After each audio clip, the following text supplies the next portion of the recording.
My dear students, remember every morning you have two choices. Number one, continue to sleep with your dreams. And number two, wake up and chase them. Choice is yours. What you want to do. মৰমৰ ছাত্ৰ-ছাত্ৰীসকল সজাগ হোৱাৰ সময় হ'ল কাৰণ 16 June তাৰিখৰ পৰা 9 10ৰ পৰীক্ষা 9ৰ বিষয়ে কৈ আছো ক্লাছ 9 সেৱাবোৰ যিসকল ল'ৰা-ছোৱালী এবাৰ 9ত পঢ়া তেওঁলোকে কি সিলেবাস কোনখিনি ফলো কৰিব লাগিব এই ইউনিট টেষ্টৰ কাৰণে প্ৰথম তোমালোকৰ লেসন নম্বৰ 1 ইংলিছৰ দা ফান দে হেড এই লেসনৰ পৰা কাৰণ এমসিকিউ আহিব দুটা বা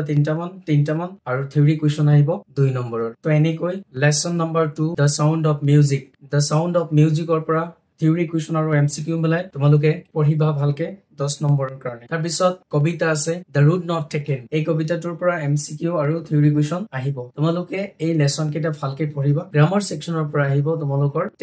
টেন্সৰ ভিতৰত আহিব কাৰেক্ট টেন্সৰ ভিডিও অলৰেডি দিয়া হৈছে চেনেলত তোমালোকে ওপৰত চোৱা আই বাটনত ক্লিক কৰা তাতে তোমালোকে কাৰেক্ট টেন্সৰ ভিডিও পাই যাবা লগতে কন্ডিশনাল সেন্টেন্সৰ ভিডিও আছে ঠিক আছে আজি আমি কথা পাতিম তোমালোকৰ যেটো ইম্পৰ্টেন্ট পাৰ্ট কুৱেশ্চন প্যাটাৰ্ন কাৰণ কুৱেশ্চন প্যাটাৰ্ন আহিব পৰীক্ষাত এইটো ইউনিট টেষ্টত ক্লাস 9ৰ কুৱেশ্চন প্যাটাৰ্নৰ যিবিলাক প্ৰশ্ন আহিব আমি এই প্ৰশ্নবিলাক কেনেকৈ কৰিম বা নিয়ম কি থাকিব তাৰ নিয়মবিলাক আলোচনা কৰিম তো এই কাৰণে কৈ আছো মৰমৰ ছাত্ৰ-ছাত্ৰীসকল তোমালোকে জাস্ট 15-20 মিনিট সময় দিয়া আৰু ভালকে পৰীক্ষাত নম্বৰ পোৱাৰ কাৰণে প্ৰস্তুতি লোৱা যাৰ প্ৰস্তুতি ভাল তেউইতো নম্বৰ বেছি পায় হয় না নহয় তোমাৰ বৰ্ডত যায় আৰু এইটোৰ ওপৰত বেসিস কৰি ভিত্তি কৰি আমাক কি দিয়ে ফাইনাল মাৰ্কস বিলাক দিয়ে ঠিক আছে তো সেই কাৰণে আমি প্ৰত্যেকটো বিষয় ভালকে বুজাৰ দৰকাৰ আছে তোমালোকে সিলেবাস খিনি ভালকে বুজি লবা কোৱেশ্চন প্যাটাৰ্নক প্ৰশ্নকৰণ বুলি কোৱা হয় ইন্টাৰোগেশন বুলিও কোৱা হয় প্ৰশ্নকৰণ বুজি পাইছানে কুৱেশ্চন টেগ সদায় বাক্যৰ শেষত ব্যৱহাৰ হয় এইটো মনত ৰাখিবা নম্বৰ 1 কুৱেশ্চন প্যাটাৰ্নক ইন্টাৰোগেশন বুলি কোৱা বুজি পাও প্ৰশ্নকৰণ বুলি কোৱা হয় প্ৰশ্নকৰণ বুলি জনা যায়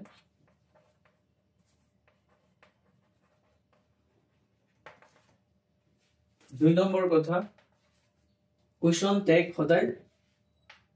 বাক্যৰ শেষত ব্যৱহাৰ হয় কুৱেশ্চন টেগ সদায় ক'ত ব্যৱহাৰ হয় বাক্যৰ শেষত তো ইয়াৰ দুটা কিছুমান সিস্টেম আছে আমি সিস্টেমখিনি ফলো কৰিম তো প্ৰথম কথা আমি এখিনি মনত ৰাখিব লাগিব যে কুৱেশ্চন প্যাটাৰ্ন কাক কয় কুৱেশ্চন প্যাটাৰ্নক আমি ইন্টাৰোগেশন বুলি জানো মানে প্ৰশ্নকৰণ বুলি কোৱা হয় আৰু টেগ কুৱেশ্চন টেগ যেতিয়া আমি কৰিম তেতিয়া সদায় বাক্যৰ শেষত ব্যৱহাৰ হয় ঠিক আছে টেগ কুৱেশ্চন কৰাৰ প্ৰথম ৰুলসটো হৈছে কুৱেশ্চন প্যাটাৰ্নৰ টেগ কুৱেশ্চন কৰাৰ প্ৰথম ৰুলটো হৈছে যদি বাক্যটো এফাৰ্মেটিভ সেন্টেন্সত থাকে মানে পজিটিভ সেন্টেন্সত থাকে যিকোনো মানে হয়বোধক বাক্য যদি থাকে সিধা কথা যদি বাক্যটো এফাৰ্মেটিভ সেন্টেন্স থাকিলে তেতিয়া আমি তাক টেগ কুৱেশ্চন কৰিবলৈ হলে প্ৰথমে আমি কি কৰিব লাগিব প্ৰথমে হেল্পিং ভাৰ্ব বহাব লাগিব হেল্পিং ভাৰ্বটোক আমি নেগেটিভ ফৰ্মেটত বহাব লাগিব তাৰ মানে নটটো আমি এইটো ফৰ্মেটত বহাম এনটি ঠিক আছে শৰ্টকাট হেল্পিং ভাৰ্বৰ লগত হেই সেন্টেন্সৰ যেটো হেল্পিং ভাৰ্ব থাকিব হেল্পিং ভাৰ্বৰ লগত আমি নট লগাম লগৰ পিছত আমাৰ এই বাক্যটোৰ যেটো সাবজেক্ট থাকিব সেই সাবজেক্টৰ আমি সাবজেক্টটো বহাই দিম লাষ্টত আৰু সেই কাৰণে কোৱা হৈছে যে কুৱেশ্চন টেগ সদায় বাক্যৰ শেষত ব্যৱহাৰ হয় ইয়াত আমি তিনটামান বাক্য লিখিছো চোৱা সীতা ইজ ফেয়াৰ এইটো এফাৰ্মেটিভ সেন্টেন্স কাৰণ ইয়াত নেগেটিভ বা ইন্টাৰোগেটিভ কোনো আমি এৰি বুজা নাই সীতা ইজ ফেয়াৰ তো সীতা ইজ ফেয়াৰ আমি কি লিখিম is not তাৰ মানে এজেন্ট সীতা একদম সহজ লাস্টত কোৱেশ্চন মাৰ্ক আহি যাব এফাৰ্মেটিভ সেন্টেন্স দেখিলে কি হেল্পিং হেই সেন্টেন্সৰ হেল্পিং ভাৰ্ব যেটো থাকিব সেইটো আমি ব্যৱহাৰ কৰিম 2 নম্বৰ কথা লাস্টত আমি কি বহাম সাবজেক্ট pronoun বহাম it is raining তো আমি কি কৰিম এজেন্ট এইড বুলি লিখি দিম তোমালোকে এনেকে লিখি দিবা is helping verb to logot ki kori helping verb baham tar logot not logai dim aru ami subject to bahai dim mane pronoun to bahai dim subject pronoun isn't it eto hoy gol correction Raju can swim well etia swa yat to heri ase can ase helping verb ki ase can to ami ki kori can't Raju can't Raju shortcut একদম easy প্ৰথম structure হৈছে যদি বাক্যটো হয়বোধক হয় তাত আমি কি কৰিম তাত আমি প্ৰথমে হেল্পিং ভাৰ্বটো লম সেই বাক্যটোৰ হেল্পিং ভাৰ্বটো লম আৰু তাৰ লগত নেট লগাই দিম শৰ্টকাট এনটি লগাই দিম আৰু তাৰ পিছত সাবজেক্ট প্ৰনাউন লগাই দিম এইখিনি হৈছে প্ৰথমটো ৰুল সেকেন্ড ৰুল যদি বাক্যটো এফাৰ্মেটিভ নহয় নেগেটিভ হলে কি হ'ব জানা যদি বাক্যটো কি হয় নেগেটিভ হয়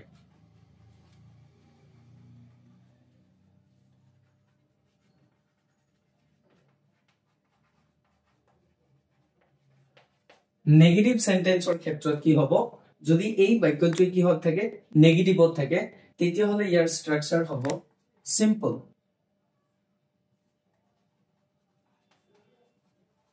ইয়াৰ ষ্ট্ৰাকচাৰ কি হ'ব প্ৰথমে আমাৰ হেল্পিং ভাৰ্ব আহিব তাৰ পিছত আমাৰ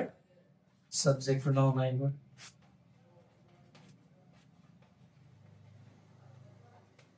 সাবজেক্ট প্ৰনাউন আহিব কাৰণ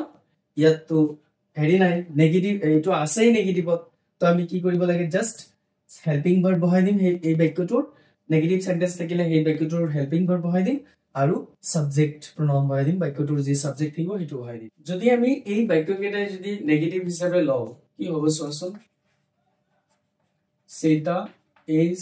not fair Sita is not fair এই বাক্যটো যদি কৰিব দিয়ে তো আমি কি কৰিম জাস্ট আমি হেল্পিং ভাৰ্ব বহাই দিম কি কৰি দিম হেল্পিং ভাৰ্ব বহাই দিম Sita is not fair দি তাৰপিছত আমি কি কৰিম is Sita একদম simple is Sita cushion tag হৈ গ'ল তাৰমানে ইয়াত খালি আমি হেল্পিং ভাৰ্ব বহাম not to বাদ দিম not to বাদ দিবা বাস হেল্পিং ভাৰ্ব বহাই দিবা লাষ্টত সাবজেক্ট প্ৰনাউন বহাই দিবা যদি আমি সেকেন্ড বাক্যটো লও যদি এই সেকেন্ড বাক্যটো লোৱা it is not raining যদি এটো কামক টেগ কুশন কৰিব দি আমি কি কৰিম it is not raining এই বাক্যটো যদি আমাক টেগ কুশন কৰিব দি আমি কি কৰিম it is not raining is it তো ইয়াত কি হ'ব পজিটিভ হৈ যাব যদি পজিটিভত থাকে তেতিয়া হলে টেগ কুশন নেগেটিভত আহিব যদি নেগেটিভত থাকে তেতিয়া হলে টেগ কুশন পজিটিভত হ'ব এইখিনি সিম্পল কথা যদি 3 নম্বৰ বাক্যটো লোৱা হয় 3 নম্বৰ বাক্যটোত আছে ৰাজু cannot swim well এই বাক্যটো যদি আমি টেগ কুশন হিচাপে লও আৰু এটো আমাক যদি টেগ কুশন কৰিব দিয়ে নেগেটিভ আছে তো আমি কি কৰিম ইয়াতে পজিটিভত বহাই দিম can ৰাজু একদম ইজি তাৰ মানে সিম্পল কথা এটোৱে মনত ৰাখিব লাগে যদি এফাৰ্মেটিভ সেন্টেন্সত থাকে বাক্যটো তেতিয়া হলে টেগ কুশন কৰোতে আমি হেল্পিং ভাৰ্বৰ লগত নট লগাই সাবজেক্ট প্ৰনাউনটো বহাই দিম আৰু যদি নেগেটিভত থাকে তেতিয়া হলে জাস্ট আমি হেল্পিং ভাৰ্বটো বহাই সাবজেক্ট প্ৰনাউন বহাই দিম 3 নম্বৰ কন্ডিশন হৈছে কিছুমান সেন্টেন্স আছে যত নেকি কোনো ধৰণৰ হেল্পিং ভাৰ্ব নাথাকে যেনে প্ৰেজেন্ট ইনডিফিনিটৰ এফাৰ্মেটিভ সেন্টেন্স আৰু পাষ্ট ইনডিফিনিটৰ এফাৰ্মেটিভ সেন্টেন্স তাত আমি হেল্পিং ভাৰ্ব কি ইউজ কৰো ডু ডাজ বা পাষ্ট টেন্সৰ ক্ষেত্ৰত ডিড তেনেকুৱা ক্ষেত্ৰত আমি কি কৰিম এই হেল্পিং ভাৰ্বটোৱে আমি ইউজ কৰিম ভাৰ্ব চাই ওকে তো আমি কেইটামান এক্সাম্পল যদি কৰো তেতিয়া হলে বুজি পাবা প্ৰেজেন্ট ইনডিফিনিট আৰু পাষ্ট ইনডিফিনিটৰ এফাৰ্মেটিভ সেন্টেন্সৰ ক্ষেত্ৰত মানে হয়বোধক বাক্যৰ ক্ষেত্ৰত তাততো কোনো ধৰণৰ হেল্পিং ভাৰ্ব নাথাকে সেইকাৰণে তেনেকুৱা সেন্টেন্সৰ ক্ষেত্ৰত কি হ'ব যেহেতু প্ৰেজেন্ট ইনডিফিনিটত আমি কি ব্যৱহাৰ কৰো প্ৰেজেন্ট ইনডিফিনিটত আমি হেল্পিং ভাৰ্ব ডু বা ডাজ হিচাপে ব্যৱহাৰ কৰো নেগেটিভ সেন্টেন্সত আৰু ইন্টাৰগেটিভ সেন্টেন্সত সেম তেনেকৈ পাষ্ট ইনডিফিনিটৰ ক্ষেত্ৰত আমি হেল্পিং ভাৰ্ব ডিড ব্যৱহাৰ কৰো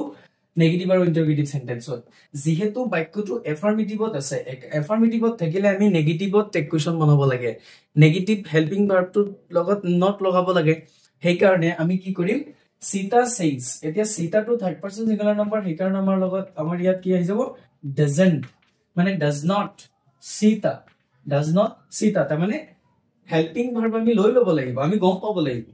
যে এটো কোন টেন্সৰ বাক্য আৰু কোন ধৰণৰ বাক্য এফাৰ্মেটিভ নে নেগেটিভ না কোন টেন্সৰ প্ৰেজেন্ট ইনডিফিনিট না পাষ্ট ইনডিফিনিটৰ এফাৰ্মেটিভ সেন্টেন্স এটো আমি বাক্য চাই গম পাব লাগিব আমি এস চাই গম পাই গৈছো কাৰণ এটো প্ৰেজেন্ট ইনডিফিনিট বুজি পাইছা নাই কাৰণ ভাৰ্বৰ ফাৰ্স্ট ফৰ্ম আছে আৰু থাৰ্ড পাৰসন সিঙ্গুলাৰ নাম্বাৰ হোৱাৰ কাৰণে ভাৰ্বৰ লগত এছ বাই এছ যোগ হৈ আছে ৰাম স্পিক্স ইংলিছ তো আমি কি কৰিম ৰামটো যেহেতু থাৰ্ড পাৰসন সিঙ্গুলাৰ নাম্বাৰ আমি কি কৰিম ইয়াতে ডাজন্ট ৰাম ইন্টাৰোগেটিভ মাৰ্ক থাকিব লাষ্টত নিশাত sang well আমি ভাৰ্ব পজিশন চাই গম পাই গৈছো তো past ইনডিফিনিটৰ sing sang singer past tense sang তো নিশাত sang well তো নিশাত থাৰ্ড পাৰসন সেকেন্ড পাৰসন এই কথা নাই পাষ্ট ইনডিফিনিটৰ কাৰণ এটাই হেল্পিং ভাৰ্ব পাষ্ট ইনডিফিনিটৰ নিশ্চয় ডিড তো আমি কি কৰিম did not নিশাত এইটো হ'ব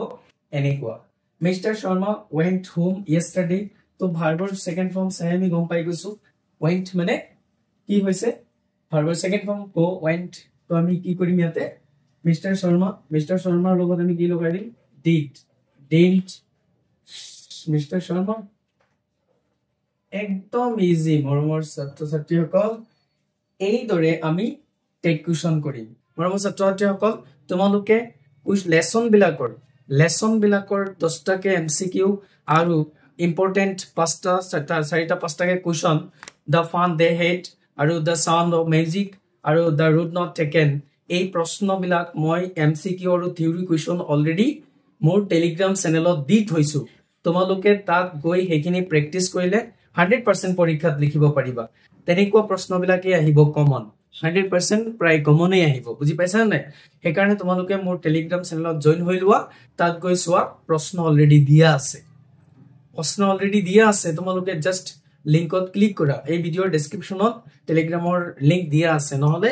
সফটওয়্যাৰ ডাউনলোড কৰি সাৰ্চ কৰা ডিয়াৰ টিচাৰ 123 ক্যাপিটাল লেটাৰত স্পেস নিদিয়াকৈ কাৰেক্ট টেন্সৰ গুটেই ৰুলছ খিনি ভিডিওত দি দিছো অলৰেডি তোমালোকে এই চেনেলত পাই যাবা জনে নতুন চাই আছে তেওঁলোকে চেনেলটো সাবস্ক্ৰাইব কৰি দিয়া আৰু যদি ভিডিওটো ভাল লাগি থাকে তেতিয়াহলে দবাই লাইক কৰি দিবা আৰু কিবা প্ৰবলেম আছে যদি তেতিয়াহলে কমেন্ট কৰি জনাবা ঠিক আছে